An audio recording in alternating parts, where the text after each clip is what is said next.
We're going to check out the Satanic verses here. I think it's one of the most terrible problems for Muhammad's claim to be a prophet. If you're not familiar with what the actual story of the Satanic verses are, when Muhammad was preaching in Mecca, he didn't win a ton of converts, and Muhammad was longing for a revelation that would help win his tribe to him. And eventually he got the revelation that he was looking for. These words were originally part of Surah 53 of the Quran. Have you not heard of Alat and Alusa and Manat, the third, the other? These are the exalted cranes whose intercession is to be hoped for. Alat, Alusa, and Manat were three pagan goddesses. So the idea is that, yes, Allah is the main God, but it's okay to pray to pagan goddesses because they're your intercessors. He delivered this revelation to his followers, and he bowed down in honor of the revelation. Then his followers bowed down, and then the polytheists also bowed down. They were overjoyed that Muhammad had spoken favorably of their goddesses. But a little later, he comes back and says, sorry, the devil made me do it. Satan tricked him into promoting polytheism. The question is,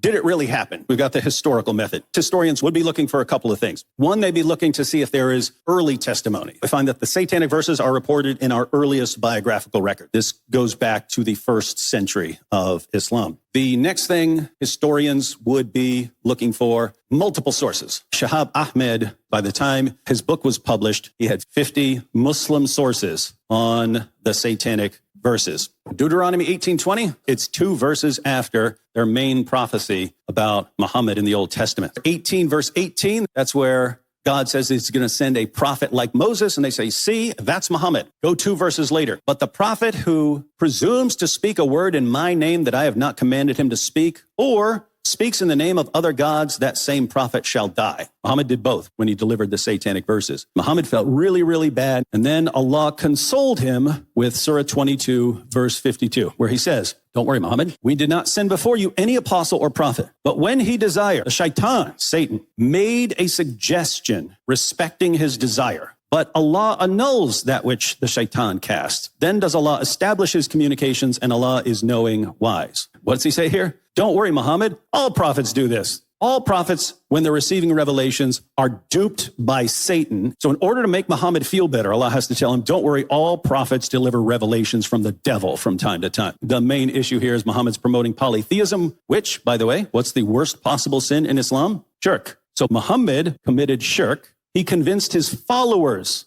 to commit shirk. So you're telling me that the greatest prophet committed the worst possible sin and convinced his followers to commit the worst possible sin.